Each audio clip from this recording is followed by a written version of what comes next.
B. B for boy. Carob pudding. So anyway, I'm going to run through this again for the sake of the video. We forgot to switch it on. Okay, menu is for this date. Of course, the date always comes up automatically in that, so I don't have to say that.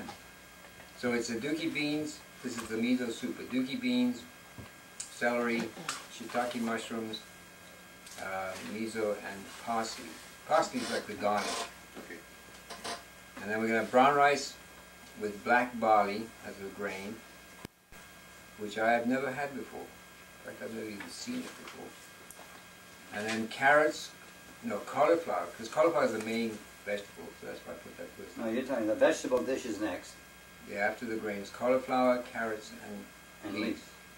And the next one is going to be greens. Right, and that's steamed collard greens. Collard green. And dessert. Then carob pudding. All right then, so before we... So one, now, 2, 3, for the 4, newcomers, so we got newcomers, yes we do. We have So Terry what here. season is this for? Well, I will explain that. That we're moving from, the cooking is moving from water season into wood season. That's what this menu is. It's like a transition menu.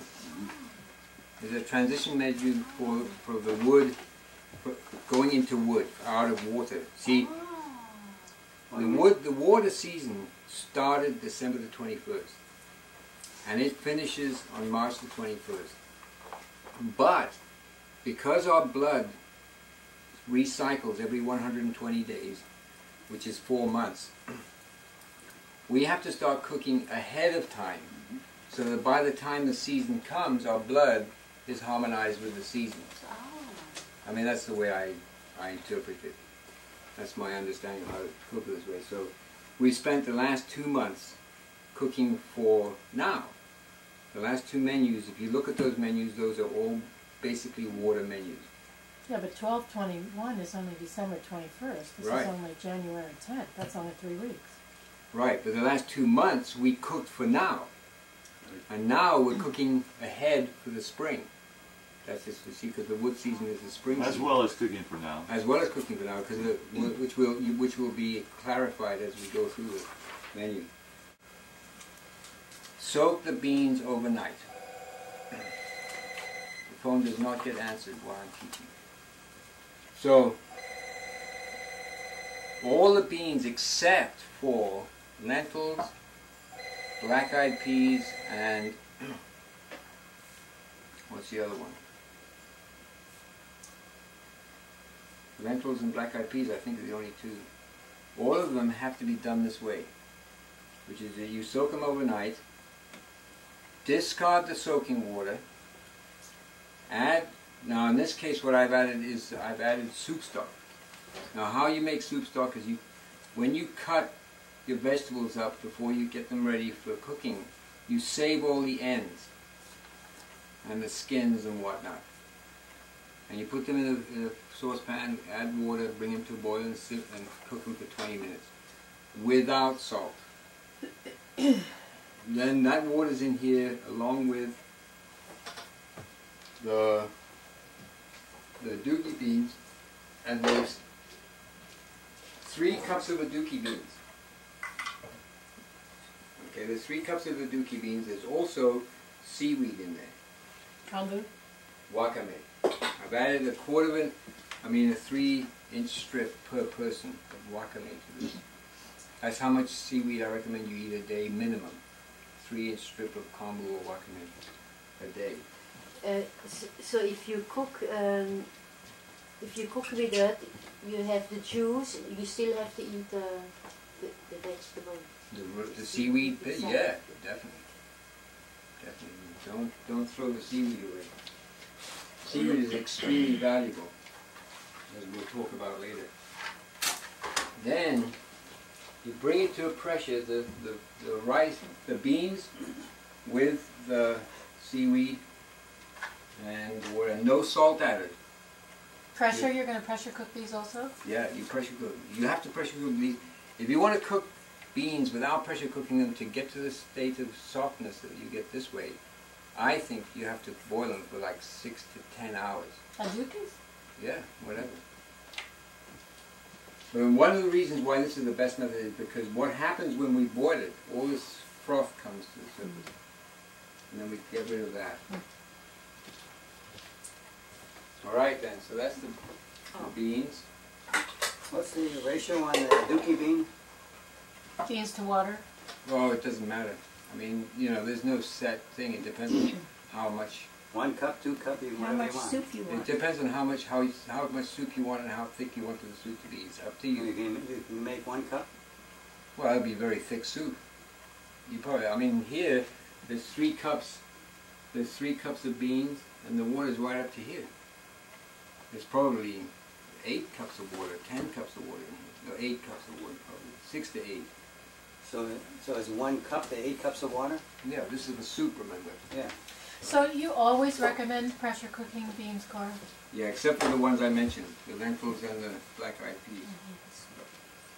Yeah, I do. Yeah, split peas, that's the other one. Yes, split peas. I knew 1 that. cup of beans and 1 cup of 8 cups of water. That's a lot. A lot of people Yeah, but do that's too. because all these people have got to. If you want to do it yourself, you know, a quarter cup of Adukis is far. So the ratio is 1 to 8. Yeah, Yes. but then you can change that. As I said, that's not written It in depends stone. if you want it for soup or if you just want it for beans. You know, like the principle is if you want to cook winter style cooking, you want to have a heavier soup. If you want a summer style cooking, you want a lighter soup. So the way you make the difference is the lighter soup is made with more water and less ingredients. The heavier soup with less water and more ingredients. So what are you doing now? You're doing summer? Okay, so now we stopped it. Winter. We're doing winter. This is winter? Yeah, this is winter. Yeah, you've got a coat on. Yeah, it's waiting for them. See, macros doesn't work. You have to make it work for you. It's boring In if other you words, just what you're saying memorize is, it anyway. what you're saying is staying on a strict macrobiotic diet can be dangerous for your health. Yeah, and of course it is. And not only can I say that it can be, it is dangerous for your health. I agree. I mean, look at Adeline Kushi. She's a very good case in point. She ate the same macrobiotic diet for 47 years, and she got cancer. Right. Uterine cancer. Now, what about this plateau you're on? I'm very interested. How do you... To understand yin and yang is really complicated for me, Yeah, complex it is. but I'm kind of stupid. Well, join the club. But I know what you're talking about. I think that's exactly where I am. I'm on this damn plateau, and I seem to be stuck. Right, so you have to delve yourself into studying yin and yang, like with a tremendous zeal. Like hitting a brick wall. That's what it is. Exactly what happens. And it's classic. It's classic. It happens all the time. And the only way people who haven't, and this is what happens to people who don't get macrobiotics. People who don't get it because they haven't studied, they haven't gone into a deep meditative pursuit of studying yin and yang and so forth. High transformations seem to make a lot more sense. Let him finish the sentence, Tom. Yeah. Yeah, but the point is what I'm saying, as I say, people either do one of two things if they don't get macrobiotics. They either practice macrobiotics as a, as a dogma, or they quit. One or two others. You have to get really, in other words, they bite the bullet, and the people who stick with macrobiotics through thick or thin, eating it strictly, they do it because they are committed to the ideal of macrobiotics without understanding it. All right? You know, Well, is that procedure dangerous? what procedure? Well, trying to stick to a macrobiotic diet. Without understanding it, sure it is. It's very dangerous. It's like So what George, you're saying, a macrobiotic diet is dangerous for your health? if you don't understand it, yes. And many people have gotten sick on a macrobiotic diet. You have to get that, see? And that's it also disproves the notion, which is in the books, that you can cure anything with macrobiotics. You can't cure anything with macrobiotics. There's no curative properties in brown rice. Or, I'm not going to say carrot, but, you know, the Aduki beans. None whatsoever.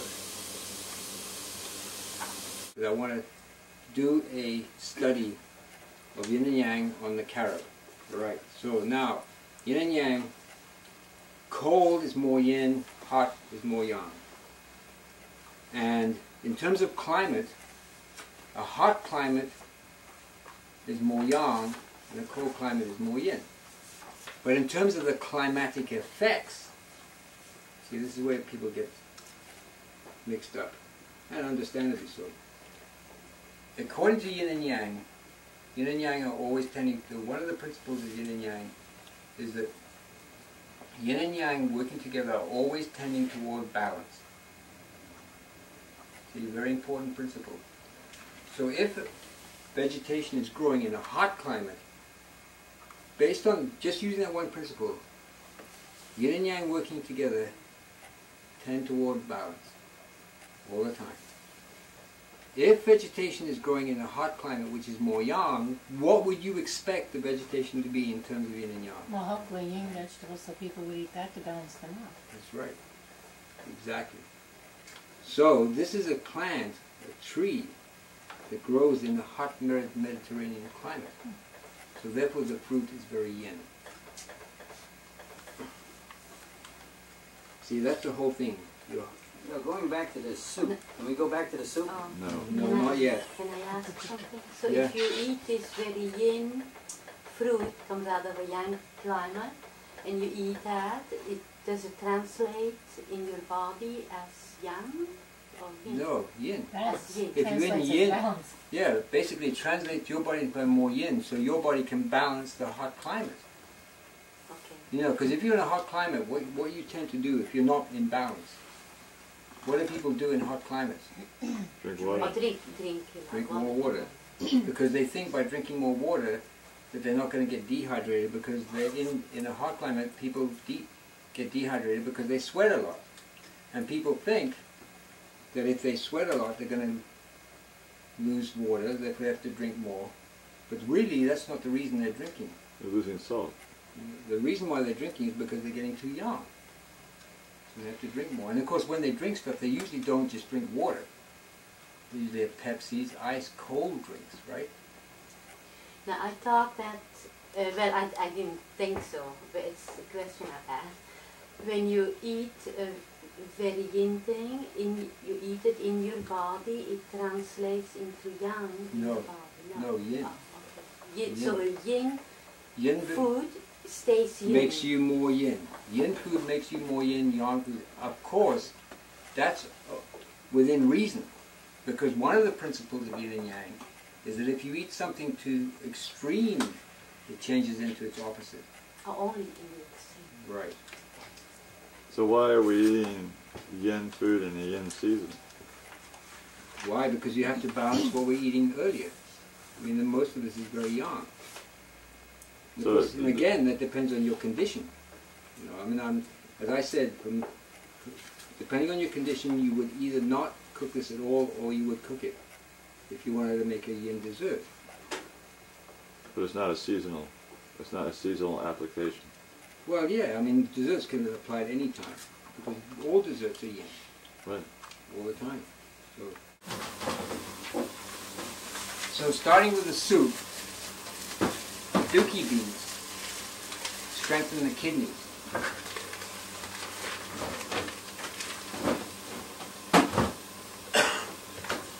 Shiitake mushrooms stimulate proper kidney function.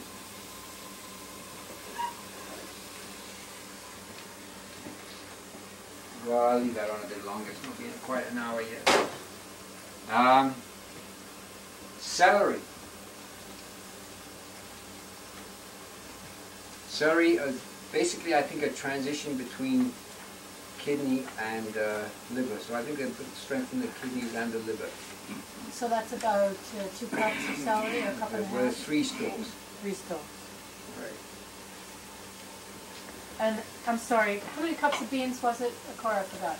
3. 3, yeah. 3 cups of beans, 14 mushrooms, about a